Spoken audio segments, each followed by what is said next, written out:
Hello everyone, and welcome to my new place. I'm not going to do an apartment tour because I think those videos are boring, but here's a new video from my new place.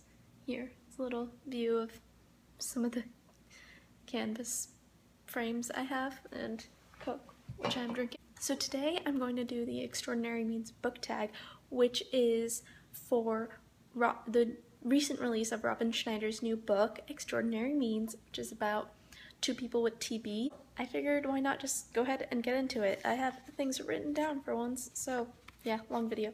So let's just get started. Question 1.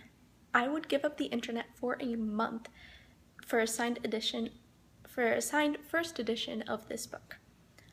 My answer is Pride and Prejudice by Jane Austen. Longtime watchers know that I was a reluctant reader of Jane Austen, link to that video in the description, but I have grown to really love Pride and Prejudice and all of its adaptation. Lizzie Bennet Diaries, anyone? I love its social commentary and everything. I love it so much. The one thing I don't like about it that came out of Pride and Prejudice is Bride and Prejudice, the Aishwarya Rai movie.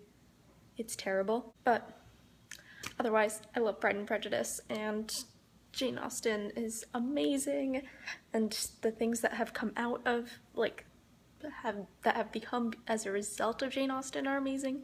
So just like having a signed first edition of Pride and Prejudice would be like mind-blowing. Question 2. I would give up pizza for a year if it meant I could sit next to this author on a long plane ride. Okay, so this was really hard because originally I thought Oprah because of that one episode of 30 Rock, which is amazing. But seriously, this was really hard. I initially thought of Sarah Dessen, whose books got me through high school. I can't wait to read her new book, by the way.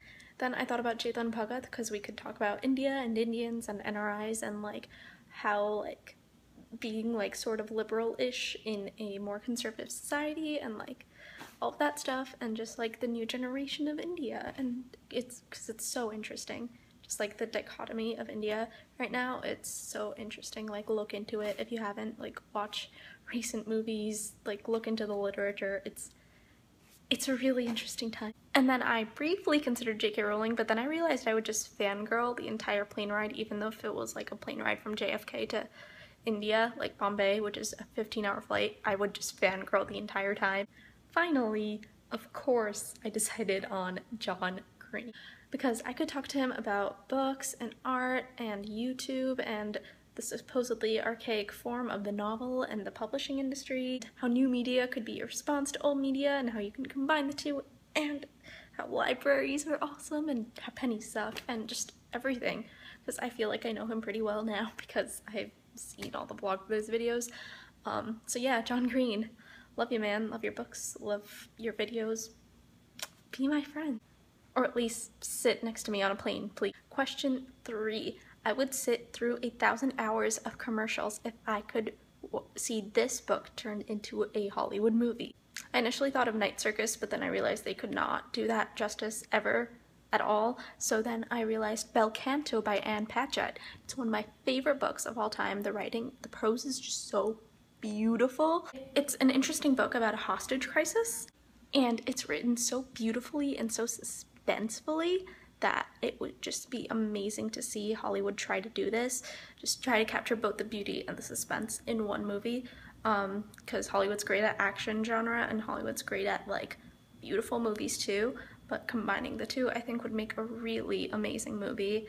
It would be a challenge, but I think Hollywood could rise to it. What makes the book so beautiful is the music of it. It's called Bel Canto for a reason, and I just think the score would have to be amazing though. Just amazing.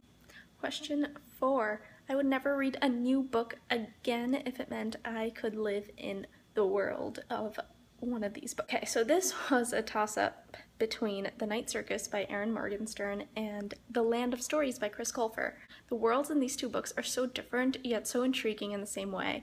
I love The Night Circus because it's just like, it captures so much of the beauty. I love beautiful books. I love beautiful poetry. I'm a sucker for it. And you can just feel the magical energy coming out of the book, and like, you feel it inside of you, and I just would love to feel that all the time. Honestly, I would love to be a part of that circus. That would be so cool.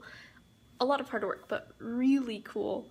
Meanwhile, The Land of Stories is so compelling for almost the opposite reason. It's kind of the world I would have loved to grown up in.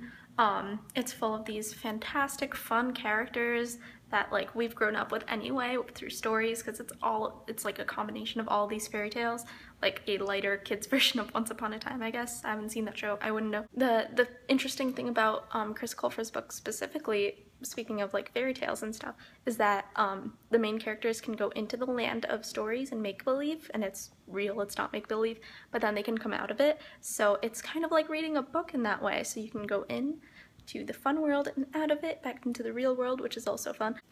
Question 5. I would let my Google search history go public if it meant I could be best friends with this author. My Google search history isn't that incriminating. My Archive of Our Own search history, however, it's a different story, but let's not talk about that. I would probably choose David Levithan. He's fun as exemplified by Hold Me Closer, and he writes beautifully as exemplified by Every Day, and I haven't read Another Day yet, but probably Another Day. He'd totally get all of my references and we'd have so much fun together, you know, if he were my age. He like knows how to balance the lightheartedness with like Tiny Cooper type stuff and also like heavier stuff, like everyday kind of stuff. And I need a little bit of both in my life, and who better to be best friends with than David Levithan? He's amazing. Question 6. I would donate everything I own to Goodwill if it meant I could date this book character. I would probably date Christian from Once Upon a Marigold. He is fun and adventurous, leads a totally exciting life. He does everything for his love and is still fun and funny. And if you haven't read Once Upon a Marigold and its sequel Twice Upon a Marigold, go do it because it is amazing. It's a comedy of fairy tales, but still like honors it, which I really like. I really think I would have some great adventures with Christian from Once Upon a Marigold. Okay, so that's it for this video. I hope you enjoy. I personally cannot wait to read Robyn Schneider's Extraordinary Means. It's already out in bookstores. Go buy it from your local bookstore. I highly recommend all of the books I mentioned in this video. They are all amazing. I'll probably leave a list in the description.